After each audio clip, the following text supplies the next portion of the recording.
Good day everyone, I'm Rayami S. Hermosa from BSEM 3B. So in this video, I have here 4 word problem examples in solving systems of linear equations.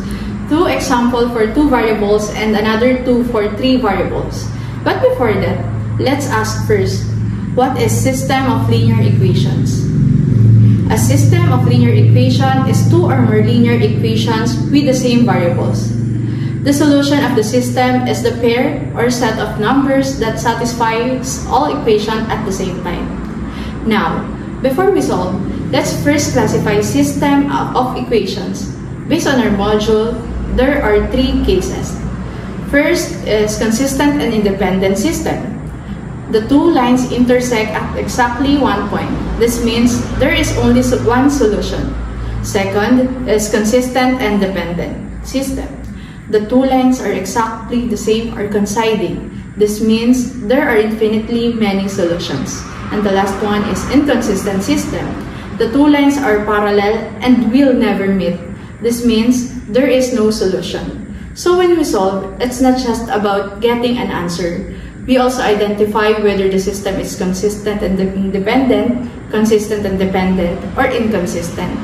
Now, we have here 3 algebraic ways of solving a system of linear equations in a variables. The first one is elimination method. In elimination, we remove one variable by adding or subtracting equations. Next is substitution method. Here, we express one variable in terms of the other, then substitute. And the last one is graphical method. In the graphical method, we draw both lines and find their intersection. So class, remember this. System can be consistent, independent, or one solution, consistent, dependent, or infinite solutions, or inconsistent, or no solution.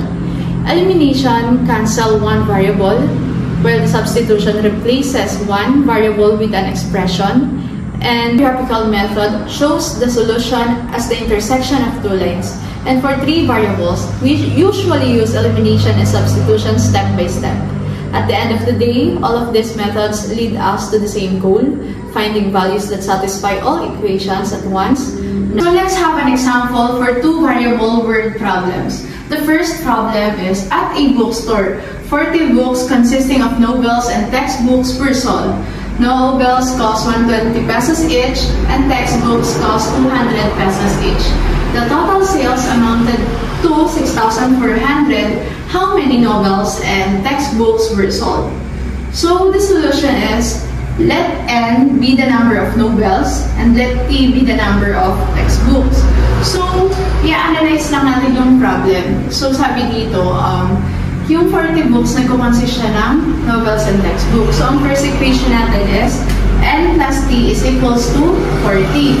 And then, yung equation 2 natin is itong 120 na 20 pesos each na novels and 200 pesos each sa textbook. So, is equals to 6,400. Ito yung magiging equation natin. So, to eliminate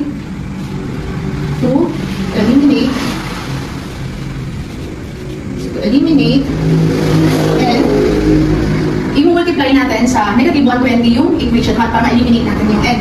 Then, i-add natin sa equation 2. So, to eliminate n, negative 120 multiply to equation 1 plus equation 2. So, negative 120 multiplied by n is equals to negative 120 n plus negative 120 multiplied by t is equals to 120 t. Then, negative 120 multiplied by 40 is equals to negative 120 multiplied by 40 is equals to negative 4a. Then, i-rewrite lang natin yung equation 2. Magiging 120 n plus 200 t is equal to 6,400. So, i-add lang natin. Plus, so, negative 120 n plus 120 is equals, i-eliminate natin since 0 na. So, negative 120t plus 200t is equals to 80t. So, negative 48 minus 64, plus 64 is equal to 16. So, i-divide lang natin both sides sa 80. So, magiging 80 is equal to 20. So, ito na ngayon yung cost yung number ng textbook natin. So, to find n, let t is equal to 20 in equation 1. So, isa-substitute lang natin sa equation 1. So, ang equation 1 natin is n plus t is equals to 40. So, yung n natin hanapin natin. Then, plus, yung value ng t natin is 20, tsaka equals to 40.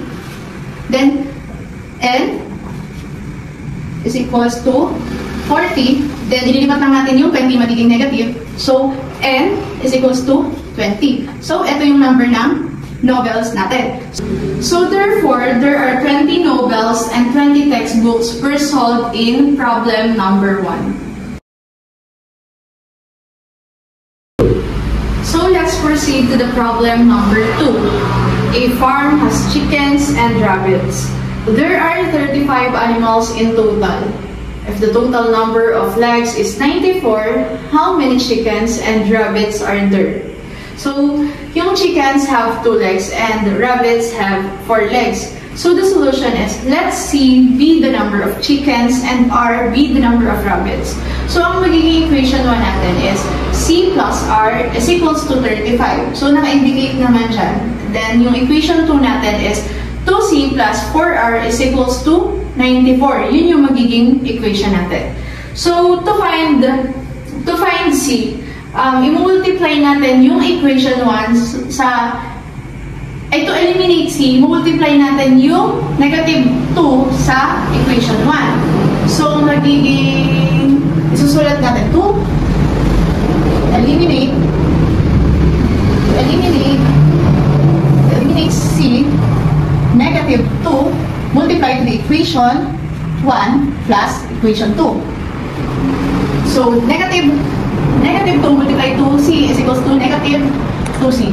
Negative 2 multiply sa R, negative 2R is equals to negative 2 multiply sa 35, negative 2 multiply sa 35, magiging negative 70. Then, i-rewrite lang natin yung equation 2. 2C plus 4R is equals to 94.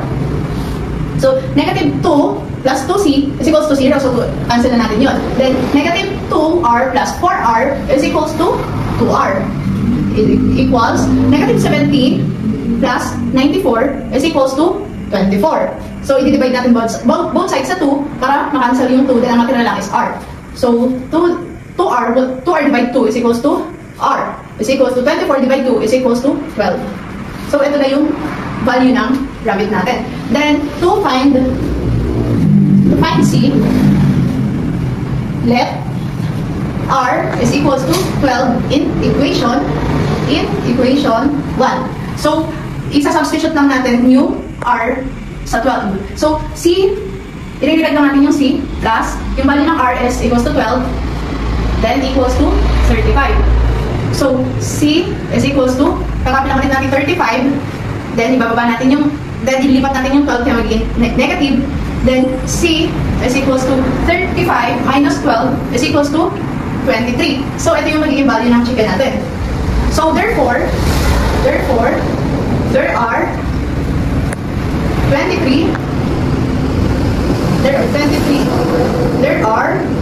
23 chickens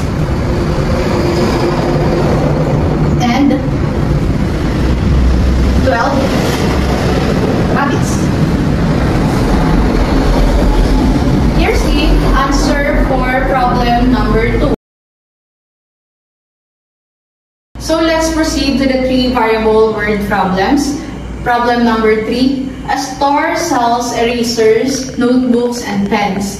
A purchase of 4 erasers, 2 notebooks, and 3 pens costs 110 pesos. Another purchase of 3 erasers, 4 notebooks, and 1 pens costs 95 pesos. Third purchase of 5 erasers, 3 notebooks, and 2 pens cost 125 pesos. Find the price of each item. So, solution. Let E, eraser, N, notebook, P, pen. So, ito yung equation 1 natin. Which is, makikita natin dito sa first purchase. Which is, 4E plus 2N plus 3P is equals to 110. So, ito yung equation 1 natin. Then, ang equation 2 natin, makikita natin dito sa second purchase, which is 3e plus 4n plus 1p is equals to 95. Equation 2 natin. Then, yung equation 3 natin, dito natin nakikita sa last purchase, which is 5e plus 3n plus 2p is equals to 125. Yung first step natin is to eliminate p, negative 2, yung multiply natin sa equation 1 plus yung equation 3, multiply naman natin sa 3. So, to eliminate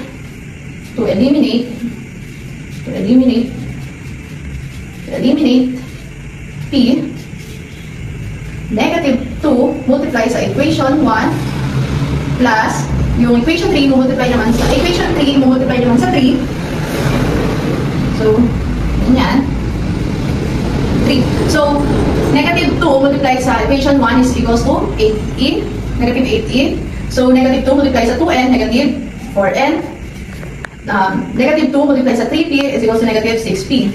Is equals to negative 2 multiply to 110 is equals to negative 220.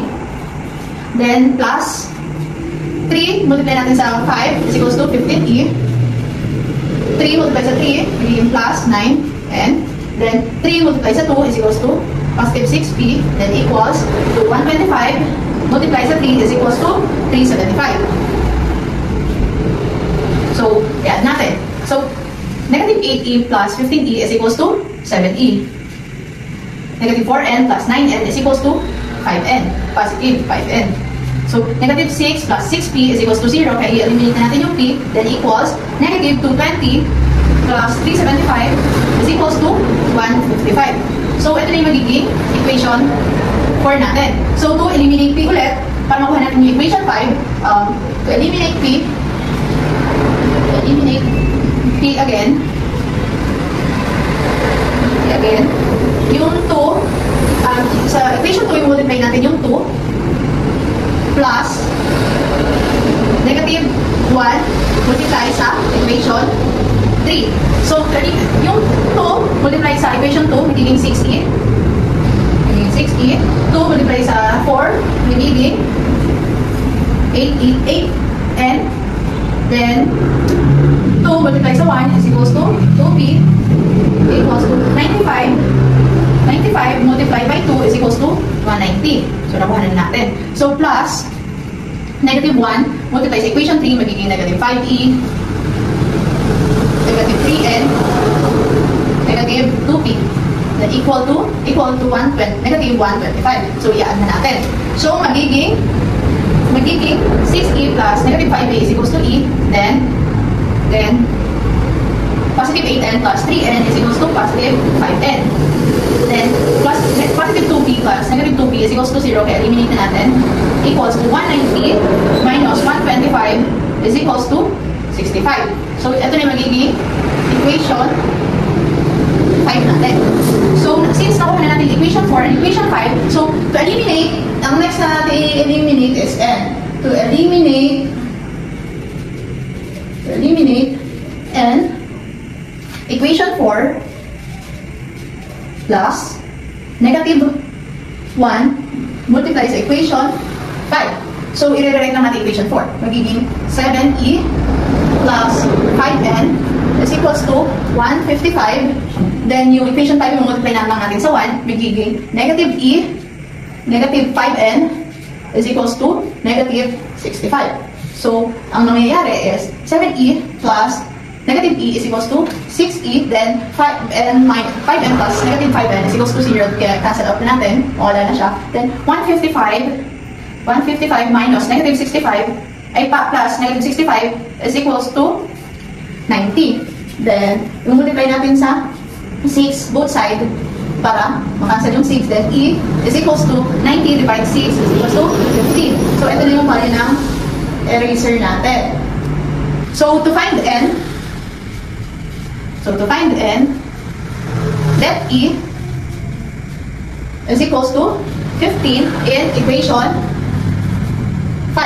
So, ito yung equation 5 natin. So, e plus 5n is equals to 65. So, yung e natin is 15 plus 5n is equals to 65, magiging 5n is equals to 65 minus, since ililipat natin siya, magiging negative 15 siya. So, 5n is equals to 65 minus 15,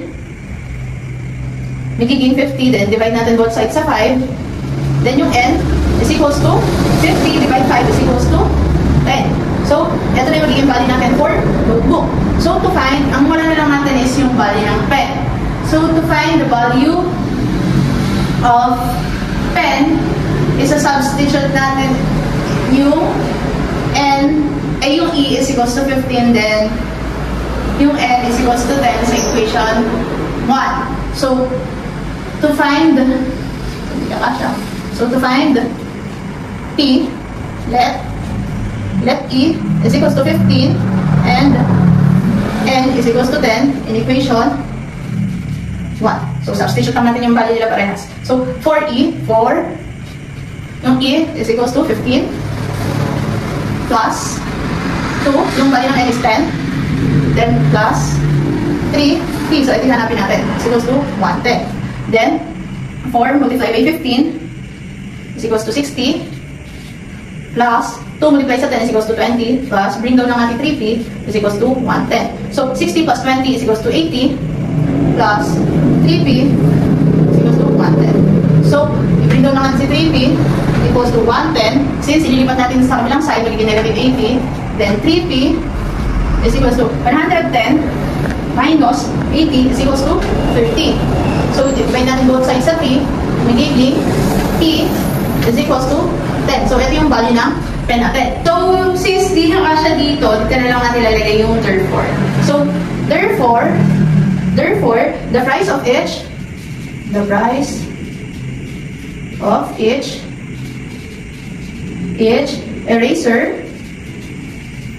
eraser is 15 pesos. 15 pesos.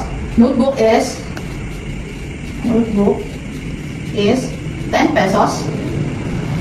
And pen is also 10 pesos. So here's the answer for problem number 3. Let's proceed to the last problem, problem number 4. A workshop produces tables, chairs, and stools. The cost of producing 3 tables, 2 chairs, and 5 stools is 3,550 pesos. The cost of producing 4 tables, 1 chairs, and 2 stools is 2,600 pesos.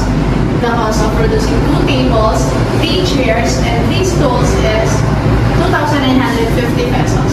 So, find the cost to produce 1 table, 1 chair, and 1 stool. So, solution. So, let P be the cost per table, C be the cost per chair, and S be the cost per stool. So, makikita naman natin sa problem. So, madali na lang natin ma-identify kung ano equation 1, equation 2, and equation 3. So, ang equation naman natin is 3p plus 2c plus 5s is equals to 3,550.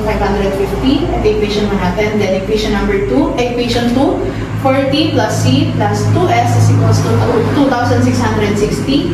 Then, the last equation, equation number 3, equation 3 is equals to 2t plus 3c plus 3s is equals to 2,950. So, ang una natin i-eliminate is yung s. Since pag may minultiply tayo dito, madali lang natin siya ma-eliminate. So, yung equation 2, i-multiply lang natin siya sa 5. Then, plus negative, yung equation 1, i-multiply naman natin sa negative 2. So, unahin natin yung to eliminate s, to eliminate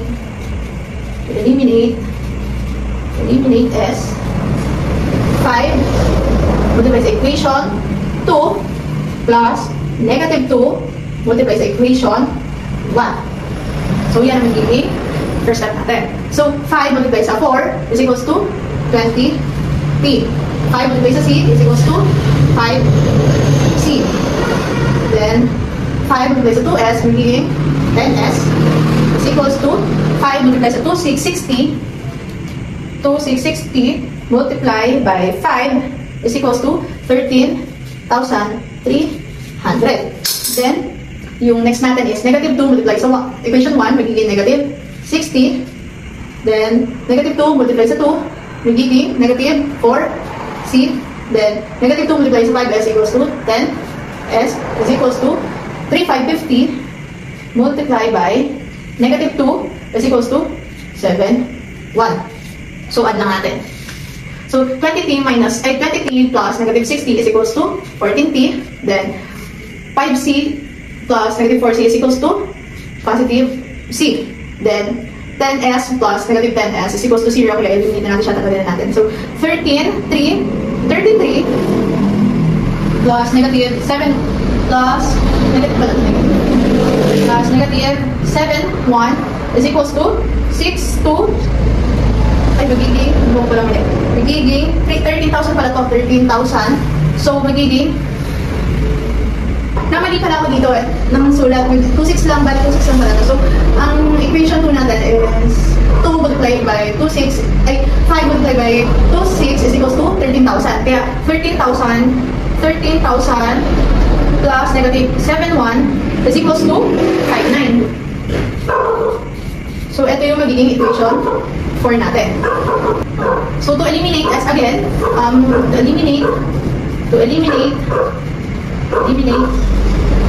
S, ang gagamitin naman natin is 3, bumultiply natin sa equation 2, plus negative 2, multiply natin sa equation 3. Nangyayari, 3 multiply sa 40 is equals to 12t. 3 multiply sa c is equals to 3c. Then, 3 multiply sa s magiging 6s is equals to 26 multiply by 3 is equals to 7, 8. Then, plus negative 2 multiply sa equation 3 and negative 2 multiply by 2 magiging negative 40. Magiging negative 40. Then, negative 2 multiply sa 3 magiging 6, negative 6c. Then, negative 2 multiply sa 3s magiging negative 6s equals negative 2 multiply sa 2,950, negative 2 times 2,950 is equals to negative 5,9. So, 12 plus negative 4 is equals to positive 80. Positive 3c plus negative 6c is equals to negative 3c. Since mas mataas yung 6, then 6s plus negative 6s is equals to 0, kaya eliminate na natin siya. Equals to 7, 8 plus negative 5, 9 is equals to 1, 9. So, ito na yung magiging equation 5 natin. To eliminate C na tayo. So, since nakuha na natin yung equation 4 and equation 5, so, to eliminate C,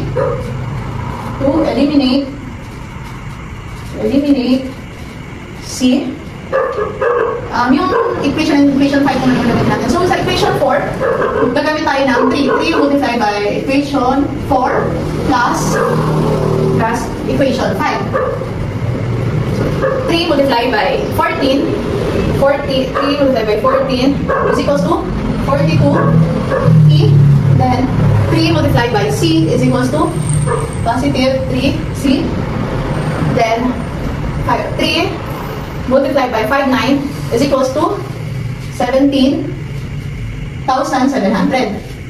Kakami lang natin yung equation number 5. So, 8E minus 3C or negative 3C is equals to 1,900. So, 42 plus 8 is equals to 50p. Positive 3C plus negative 3C is equals to 0. Kaya ilan na, tanggalin na natin. Then, 17,700 plus 19 is equals to 19,600. So, para matanggal natin yung 15, i-divide na siya both sides sa 15. So, cancel. E is equals to 19,600 divided by 50 is equals to 392. So, ito na ngayon yung value ng cost per vehicle natin. So, next naman natin is to find C. So, to find C, let T is equals to 392 in equation 4. So, yung equation 4 natin is ito. So, 14 multiplied by 392, since yung value ng T natin is 392 plus C is equals to 59. So, 14 multiplied by 392 is equal to 5,488 plus C is equals to 59. So, bring down natin C is equals to 59. Then, ililipat lang natin 548 kaya maging negative 5488. So, C is equals to 59 minus 5488 is equals to 412. So, ito yun yung value ng cost per chair natin. So, last naman natin is yung, since nahanap natin T, yung C. So, next class natin is S. So, to find S, let T is equals to 392 and C is equals to 412 in 2. So, ito yung equation natin. Equation 2 natin, ito yung ginamit ko since wala naman ang kasama yung variable natin na C. So, 40, 4, multiply sa T, yung value ng T natin is 392, plus C, yung C natin is 412, 400, so, ito na yung, so, yung value natin ng C is 412, then, plus 2S, ito yung hinahanap natin is equals to 26. So, 394 multiplied by 392 is equals to 1568 plus bring down lang natin 412 plus bring down lang natin yung hinahanap yung 2S is equals to 26. So, 1568 plus 412 is equal to 1980 plus bring down lang natin yung hinahanap yung 2S is equals to 26. So, ngayon, bring down natin 2S, then yung 26, then, ililipat lang natin 1,980, magiging negative 1,980. So, 2S is equals to 26 minus 1,980 is equal to 620. So, divide natin both sides sa 2. Magiging S is equals to 620 divide 2 is equals to 310. So, ito yung value ng cost per stool natin. So, therefore, dito na lang natin talagay yung therefore since hindi nakasya doon. So, therefore, the cost of one chair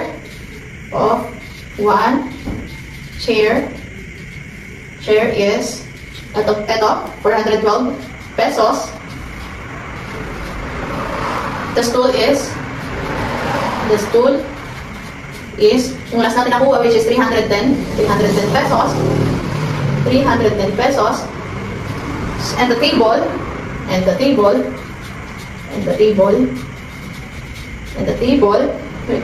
is 392 pesos.